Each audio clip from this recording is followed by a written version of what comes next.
I was always the other daughter. The one who didn't need constant attention. While my younger sister Sarah battled asthma, I battled invisibility in our own home. Every morning started the same way, Mom rushing to Sarah's room to check her breathing, while I got myself ready for school. "Sarah, honey, how are you feeling today?" "Let me check your temperature," Mom would say, her voice dripping with concern. "Don't forget your inhaler. Do you want me to call Dr. Thompson?" I remember standing in the doorway, already dressed and ready for school, watching this daily ritual. My lunch was always whatever I could throw together myself, usually just a sandwich and an apple. Sarah got specially prepared meals, with all her favorite foods. Dad wasn't much different. He worked extra hours to pay for Sarah's medical bills, and when he was home, his attention went straight to her. "How's my little fighter doing?" he'd ask, completely passing by me on his way to Sarah's room. The pattern continued year after year. While Sarah went from specialist to specialist, I learned to take care of myself. I did my homework without help, packed my own bags for school trips, and figured out how to deal with teenage problems on my own. Mom never worked, she was too busy being Sarah's personal nurse and advocate. By my senior year of high school, I had perfect grades and a clear plan. I applied for scholarships behind my parents' backs. They were too busy taking Sarah to yet another specialist to help with college applications anyway. The day I got my full scholarship letter, I ran home excited to share the news.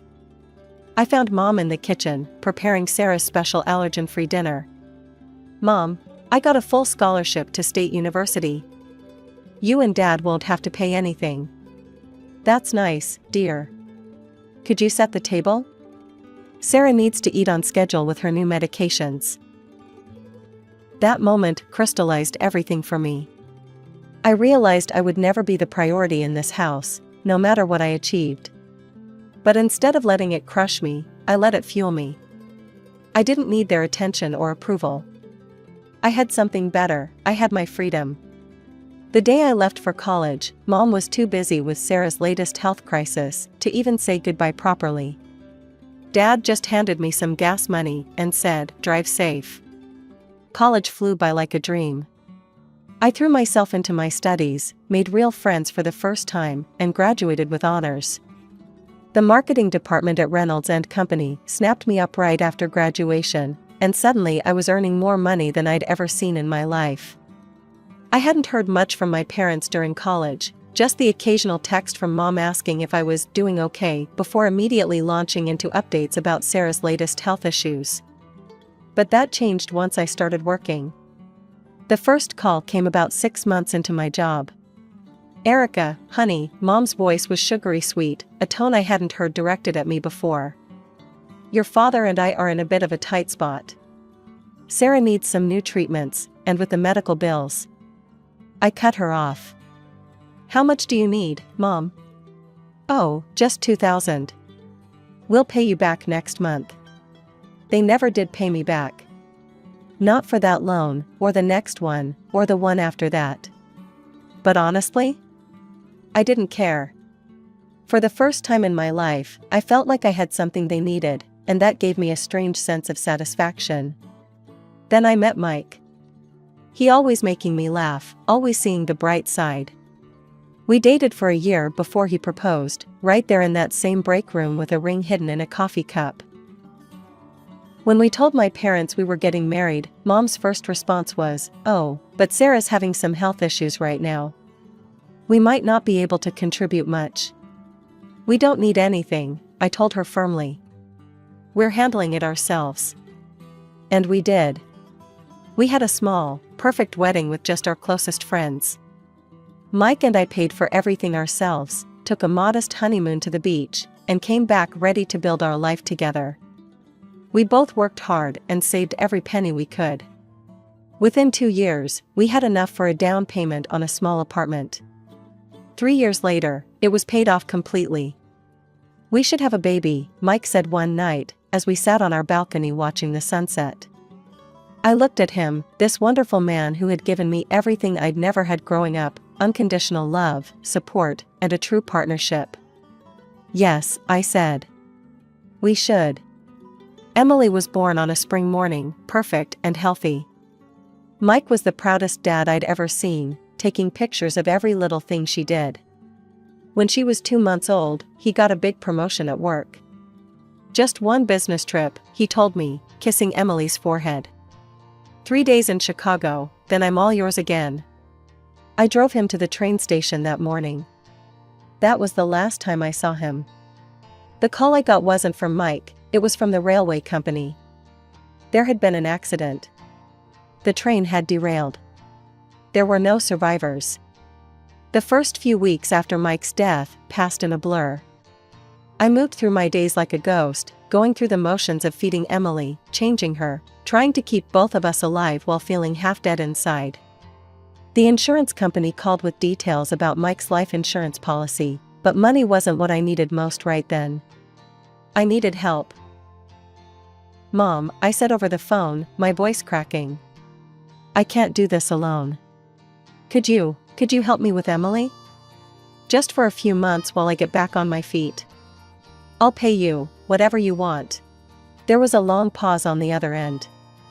"Oh, honey," Mom said, and for a moment I felt hope. Then, I'm not as young as I used to be. Taking care of a baby is so demanding, and with my blood pressure. I just can't risk my health, Erica. Maybe you could hire someone? You have the insurance money now, right?" The words hit me like a slap.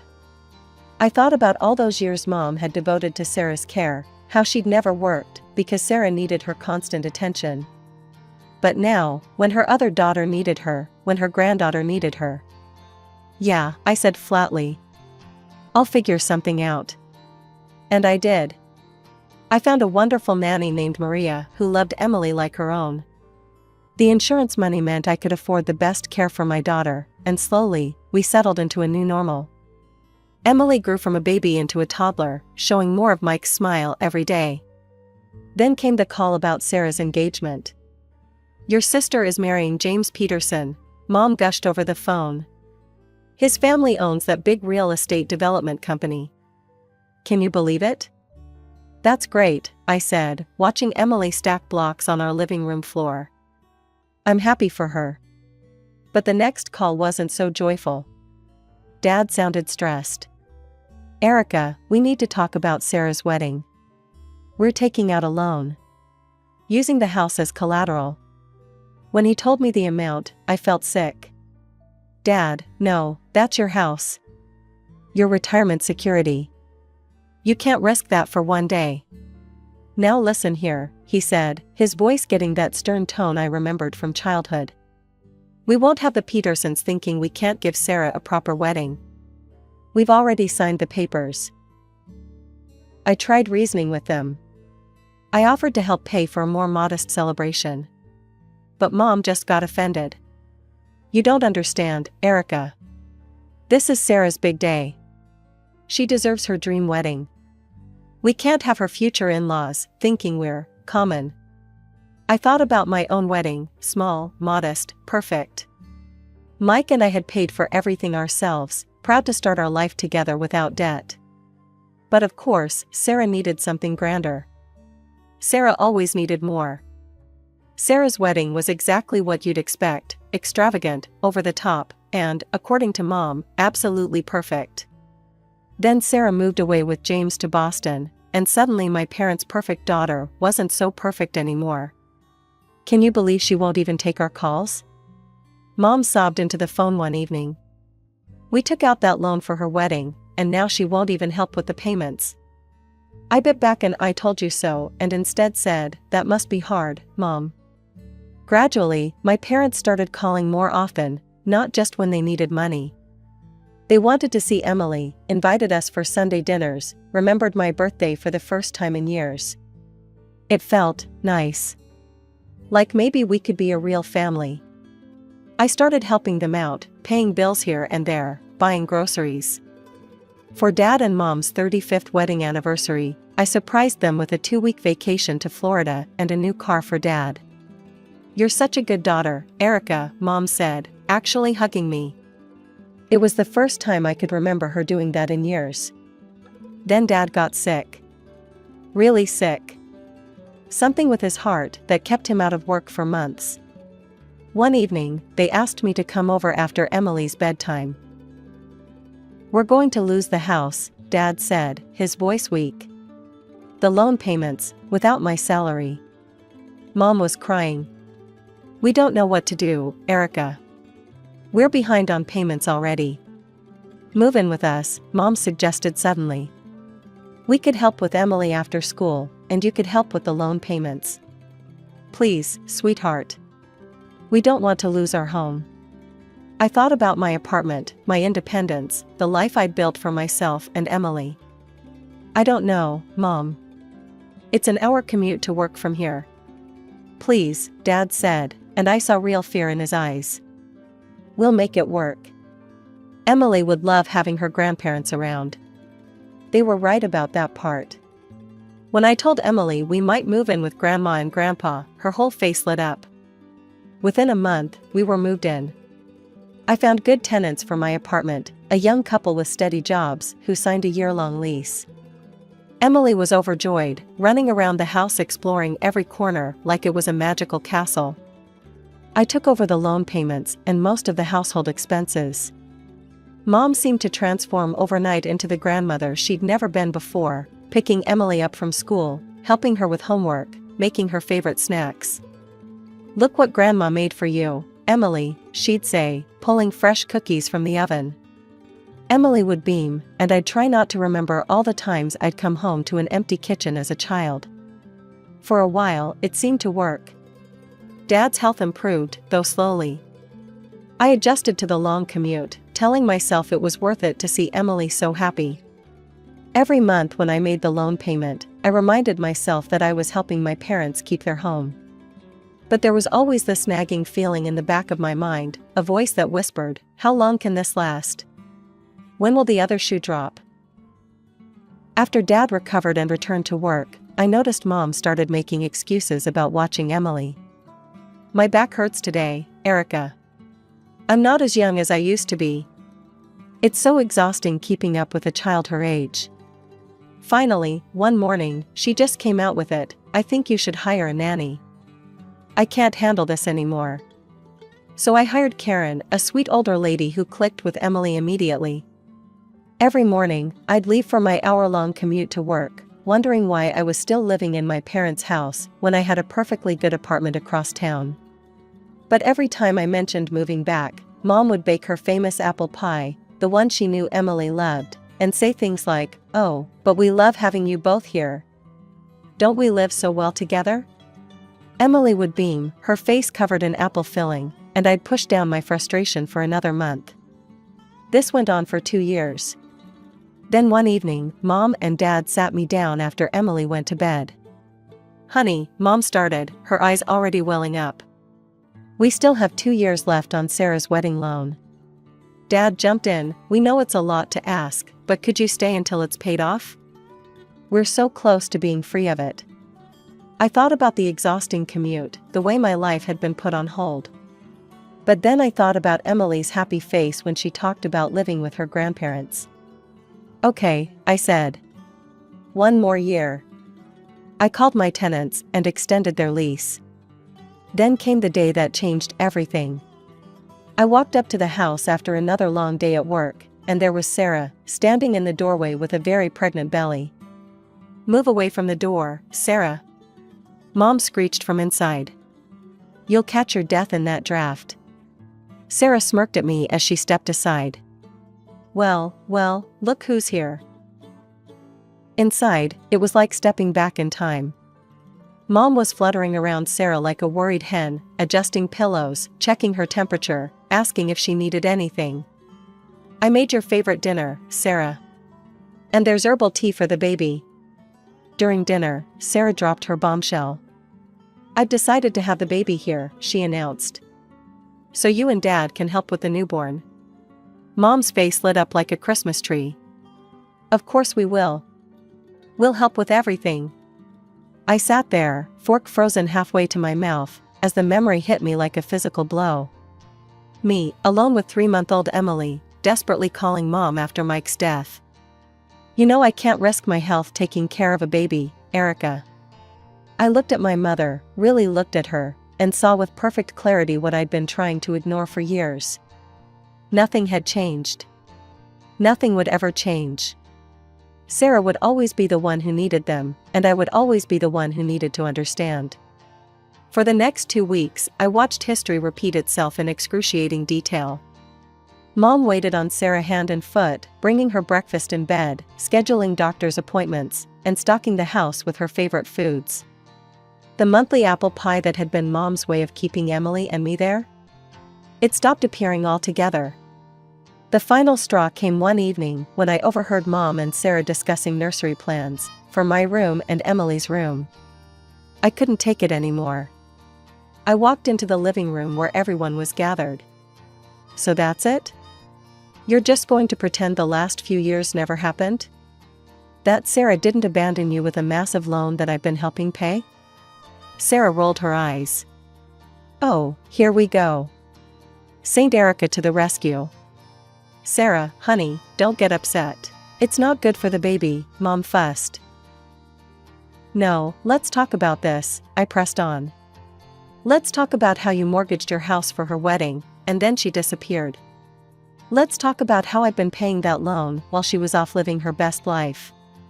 That's none of your business, Sarah snapped. Nobody asked you to pay anything. If you're so unhappy here, why don't you just go back to your precious apartment?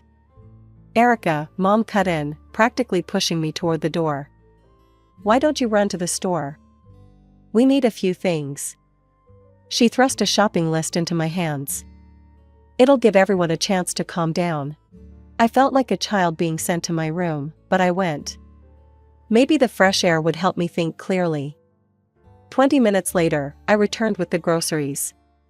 The sight that greeted me stopped me cold. Emily was sitting on the front steps, crying, surrounded by hastily packed bags and boxes, all our belongings. Mommy! She ran to me, sobbing. Aunt Sarah yelled at me. She said we had to get out, and when I started crying, she scared me and pushed all our stuff out here. Something snapped inside me. I stormed into the house. How dare you? I shouted. How dare you treat my daughter like this? Erica, calm down, Dad started. No, I will not calm down. For years, I've watched you favor Sarah. When Mike died, and I needed help with Emily, you couldn't be bothered. But Sarah snaps her fingers and you jump. I paid your bills, your loan, helped save your house, and this is how you repay me? By throwing my child out? Now listen here, Mom began. No, you listen. I've spent my entire life being the responsible one, the reliable one, the one who's supposed to understand when Sarah needs something. I've given you everything, and you've given me nothing but scraps of attention when Sarah wasn't around to demand it all. I grabbed the grocery bags and hurled them across the room. Cans rolled across the floor, eggs cracked, and vegetables scattered everywhere. Mom gasped. Sarah smirked. Dad's face turned red with anger. Get out, he roared. Get out of our house, and don't you dare come back. You're no daughter of ours, Mom added, her voice cold. We never want to see you again.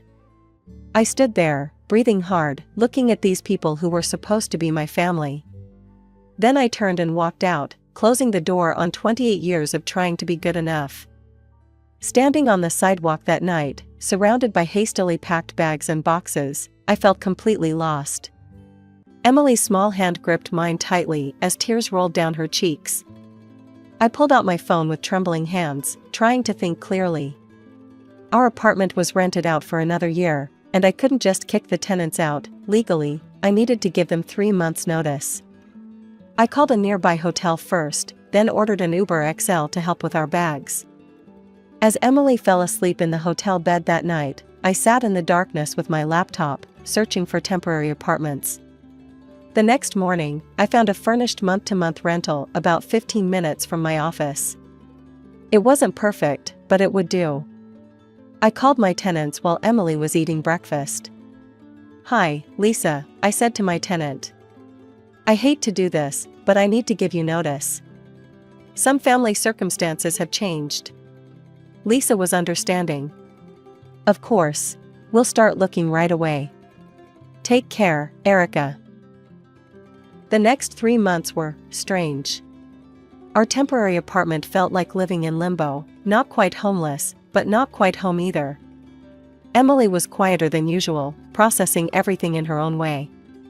Finally, after what felt like forever, Lisa called to say they'd found a new place. 3 months to the day after being thrown out of my parents' house, Emily and I walked back into our apartment. The moment I turned the key in the lock, something shifted inside me. This was our home. Our safe place. No drama, no favoritism, no walking on eggshells. We're home. Emily ran from room to room, rediscovering her old toys and books we'd left behind. That night, after Emily was asleep, I sat down and really looked at our finances. We were doing well, better than well, actually. Without supporting my parents, I had extra money each month. I opened a new savings account specifically for Emily's college fund and set up automatic monthly transfers. Over the next few weeks, we settled back into our old routine. Emily went back to her old school, where her friends welcomed her back with open arms. I threw myself into work, earning a promotion I'd been too distracted to pursue while living with my parents. 6 peaceful months passed. Emily and I had found our rhythm again: school, work, movie nights, weekend adventures. No drama, no guilt, no complicated family dynamics. Just us. Then came the knock at our door one Sunday morning. I wasn't expecting anyone, so I checked the peephole. My heart stopped. There stood my parents, and they were holding a baby. Against my better judgment, I opened the door. "Erica, please," Mom started crying immediately. "We need your help." Dad looked older than I remembered, more broken. "Sarah, she's gone." They told me the whole story as they stood in my doorway. I hadn't invited them in. Sarah's husband had discovered she was cheating. A DNA test proved the baby wasn't his. He divorced her and refused any responsibility for the child. And Sarah? She dropped the baby with our parents and disappeared. "We don't know where she is," Mom sobbed. "She won't answer our calls. We can't do this alone, Erica. We need you to move back in. Help with the loan payments, help with the baby." "I'm too old to care for an infant," Mom added, making that familiar tired face I'd seen so many times before. "Please, sweetheart. We'll lose the house." I looked at them, really looked at them. Mom's manipulative tears. Dad's desperate eyes. The innocent baby in their arms. And suddenly, I saw everything with perfect clarity. "No," I said quietly. "What?" Mom's tears stopped abruptly. I said, "No, I won't help you. Not this time." "How can you be so heartless?" Mom's voice rose, echoing through the hallway. "Your own family. We'll be out on the street. They'll take our house. All because you're too selfish to help." Several neighbors' doors opened, curious faces peeking out. "You want to do this here, Mom? Fine." My voice was steady. "Let's talk about how you refused to help me when Mike died and I had a 3-month-old. Let's talk about how you mortgaged your house for Sarah's wedding. Let's talk about how Sarah abandoned you with that loan, just like she's abandoned her baby now. This isn't about me being heartless, this is about you finally facing the consequences of your choices." "How dare you?" Dad started. "No, how dare you? You created this situation with your constant favoritism. You taught Sarah she could do whatever she wanted without consequences. And now you want me to clean up your mess again? Not happening. We're your parents," Mom wailed. "No," I said firmly. "You're Sarah's parents. You made that very clear the night you threw my daughter out on the street. Now please leave, and don't come back. Forget my address, forget my phone number, forget I exist, just like you did for most of my life." I closed the door on their protests and leaned against it, breathing hard. Through the door, I could hear Mom's continued screaming, but it didn't touch me anymore. "Mommy?" Emily stood in the hallway, watching me. "Are you okay?" I walked over and hugged her tight. Yes, baby. I'm better than okay. I'm free. That was the last time I saw my parents. I don't know what happened to them or Sarah or the baby. Sometimes Emily asks about them, and I'm honest with her. I tell her that sometimes the healthiest thing you can do is walk away from people who hurt you, even if they're family. These days, our life is good. Emily is thriving in school, I love my job, and we're building the kind of life I always dreamed of, one based on real love, not obligation or manipulation. Sometimes, late at night, I look at old family photos and feel a twinge of sadness for what could have been. But then I look at Emily, growing up strong and secure in the knowledge that she is loved unconditionally, and I know I made the right choice.